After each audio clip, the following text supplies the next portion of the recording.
Welcome again to our series of video profiles. Today our guest is Miss Eleanor MacDonald, one of the lovely ladies that I've had the privilege to know in this series of programs.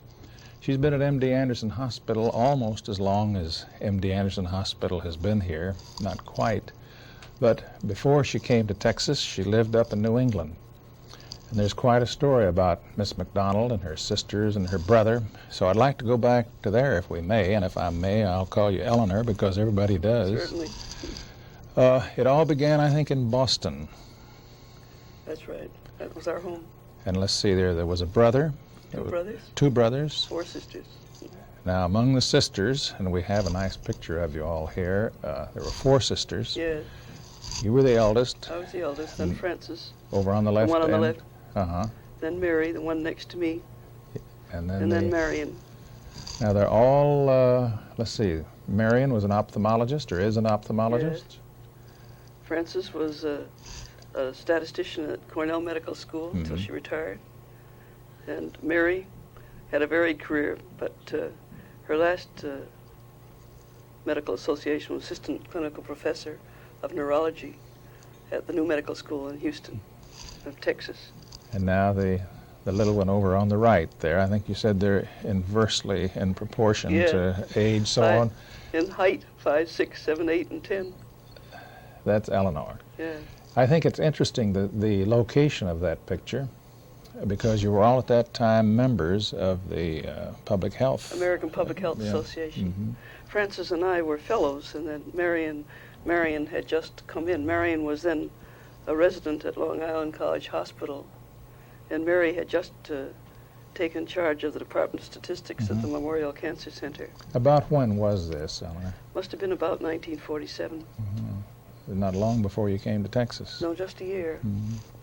Well, now, from this rather serious mood there, I think you told me you all had been having a wonderful time there, and the photographer suddenly called you to attention, and you certainly were at attention there. But let's look at the same group, different order, for a different occasion. Where were you? They were up in Jaffrey, New Hampshire, winter sports. That it was so cold that we all had, none of us were fat in this picture, but we sure look it because we had so many clothes on. Especially Marion, the one on the right, had woolen sweaters. Well, I did too, and I'm the second from the left. Then Mary and Frances is on the left. But this, well, we were so bundled up we had to go and take some of them off so we could move. You looked like you were having fun. Yes. Now, this is a little bit more domestic, and we'll use this slide as a transition piece. That's your father. That's Father, yes. Carving a Thanksgiving turkey, it looks like. Yes, that's right. And then Mary in the center, and then you are discussing something. I was talking to my brother Ronald, who's the priest and an architect, friend of people here, friend of Dr. Clark's here in Texas. Well, let's talk about the family. Your mother, I believe, had passed away when I was 16. And she was a concert pianist. Probably why we all went into medical work. She died an unnecessary death, cardiac arrest 2 hours after a tonsillectomy. Terrible blow to all of us. I was concentrating in music. And I was a freshman at Radcliffe, going to the New England Conservatory, studying cello. And Mother and I had planned a career together. Oh, she was a fine pianist. So there was a real, she was the center of our house. We were all musicians. Had 2 pianos at home, and someone was always playing, so that Father played the violin. Father was with the Bell Telephone Laboratories, where he took special assignments as long as he lived, 94. Well, that looks like he walked 2,500 miles the year he was 88. He was a very vigorous, 6'4", a very vigorous man. And I think I should point out that you told me before we started our little visit here that he would not like the idea that he's there in his shirt sleeves. Oh, no. Very formal gentleman. Very warm, and he was going to carve the turkey. And I had just moved into this apartment in Hartford, and the lighting wasn't adequate, and he just had that single little candle. So he took his coat off till he finished carving. Now, had you prepared this? No. I had decided to surprise them all because I usually did do the cooking for my family, and I hired a caterer for this occasion. Showed them that I had sort of outgrown the domestic role. But now, from the time you were 16 until you left to come to Texas, you were sort of the mother? You replaced the mother in the family, being the oldest girl? In a sense, the father was there, of course, but in Boston I went on to school because I lived near enough to commute to Radcliffe every day, and all of us worked together. And we had a lot of cousins boys that were going to school around, used to be there weekends. So it was a lively, happy household. And the children, as we called Mary and Marion, were only 5 and 6 when my mother died. So they were sort of carried along like little adults all through this, with the older brothers and sisters taking them everywhere. If they were going to a Catholic school, and if they had a day, the holy days would be holidays, I couldn't stay out of school. I just take them right along with me. And all my professors over at Radcliffe knew the children. That's what they were called. They didn't want to go there on that account. Mary went for 1 year and then transferred to Tufts. And Marion went to Boston University. What redirected your interest then to the field that you finally have wound up in? I played professionally for a year. Played in Florida, played up in Maine. The cello. In a trio, played cello, yes, and played in small orchestra groups around the country. But my father wanted me to stay home if possible to help him supervise the training of the younger sisters. So Dr. Robert Greeno was a friend of his, and he called him up one day and said, "I've made a mistake in a paper on cancer of the breast and cystitis, and send Eleanor over to study with Professor Wilson, help me correct the paper." So I tutored vigorously for months with Professor Wilson, then the very best teacher in the country. And it was early in the game, 1930. So that Dr. Wilson was a Fisher man, and Fisher was the man that developed all the methods that we use now in statistics, the small sample studies, the randomization plans. And I was just lucky that I studied in this transition period. Fisher's book on the design of experiments only came out in 1927, so this was a brand new field. And that's why I had an aptitude, and they were all interested. I went and took a civil service examination and went into the first cancer division in the country in the Massachusetts Department of Public Health as a principal statistician and historian, is what they called me. And they, it was called the Division of Adult Hygiene, because until, I think it was 1936, you couldn't use the word cancer on the radio. Is that so? We're afraid of frightening people, and so we called it adult hygiene. We had meetings all over the state about adult hygiene. The minute you'd get there, it was cancer that you were talking about. But the data now that you were working with came from all over the state of Massachusetts? Yes. The first thing I participated in was Dr. Bigelow and Lombard's very famous house-to-house survey of a randomized sample, 50,000 people in Massachusetts, chronic disease survey. We asked everybody, filled out 40 questions for everyone, sick and well, over 40 in the house, and then an additional 40 questions for those that were sick, about the nursing care, the doctor's care. And it was a pioneer effort. And also in the book that came out in 1933, I had wrote a chapter on the history of the development of the Massachusetts Cancer Program. That was my first effort at digging out all the historical facts. Now, one of the New England neighbor states somehow must have captivated you, at least you... Oh, that was a long time. 10 years later, the group came over from Connecticut and asked me if I would take an exam for the Principal Statistician in the Division of Cancer Research, because he wanted to find out how much cancer there was. And it was so interesting, and although I loved what I was doing, but I was kind of enmeshed. I was teaching, and I was speaking 3 nights a week. And I didn't have 1 minute except Saturday evening free. And I just thought that I would like to take I would like to make a change. And it was kind of disrupting because everything I was doing in Massachusetts was attractive. And I'd been encouraged to write. I had 100 papers published before I was 30. And so I went to Connecticut. I took the exam. My two sisters took the exam, and we came out 1, 2, and 3 on the list. You had to pick from the top 3. So we really could have had a kind of racket all over the country because we were early in the field, and we had more experience than other people, just less of it, that was all.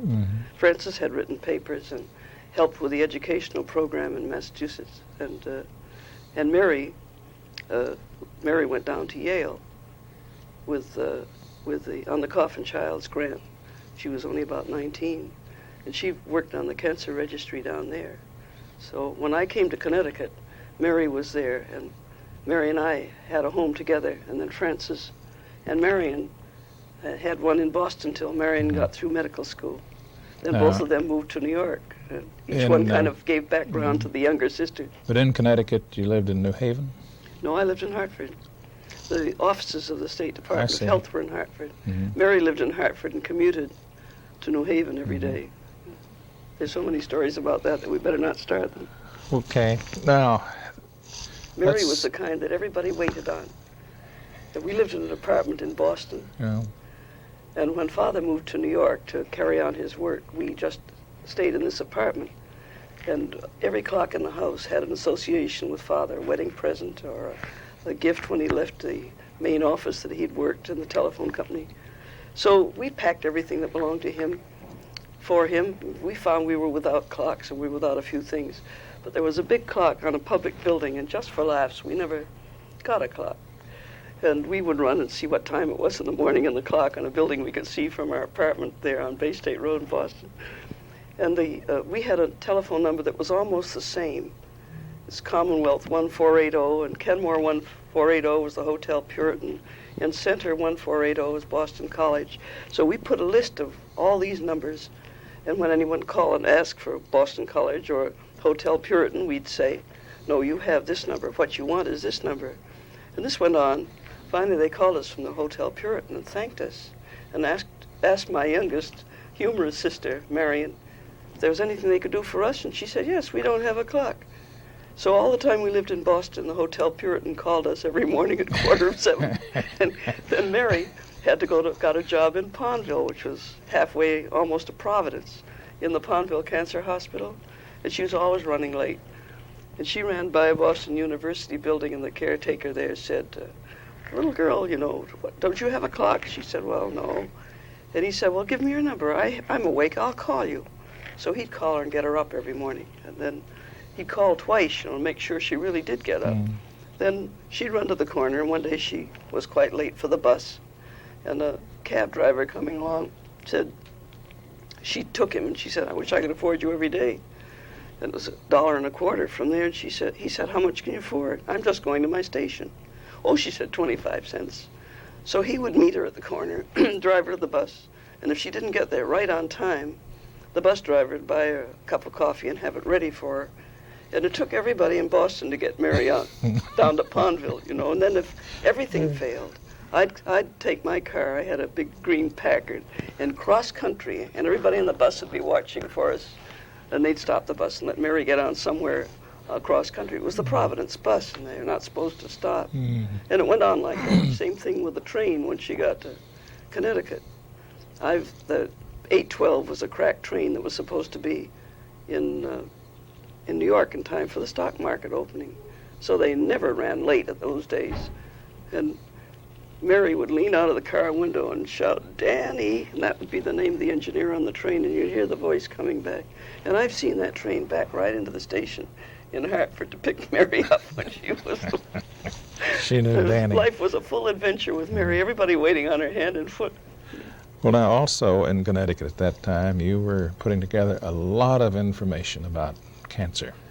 Yes. As a matter of fact, long about 1947 or 8, in 1946, Dr. Arlie Clark had taken over as the first permanent director of MD Anderson Hospital, then located at 2310 Baldwin Street here in Houston, in the old mansion, the old Baker Estate. But he was looking for just such a person as you, and someone told him, I think at Memorial possibly in New York, that there was this young lady at... I met him there. Is that where you met him? Yes, he was, we were both getting the, they wanted me to come over. I didn't like New York City for a living, and they wanted me to take over their department, and I'd set it up weekends as a consultant, and that was a nice deal. This is at Memorial Sloan Kettering. Yes, set up the Department of Statistics on the weekend. And I didn't want to move to New York, but I had to go over and go through this every once in a while. I liked them all, and I helped them with studies, and so I went over this Monday or Tuesday, and I was going through seeing department head after department head. They do it very well, you know. They have a whole routine. You may never see them again if you take a job, but it certainly is wonderful the day they offer you the job.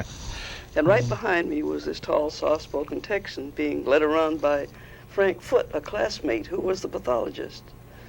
And when, at the end of at lunchtime, the one that was escorting me was Hayes Martin, the head and neck man, who was financing the Department of Statistics by grateful patient donations.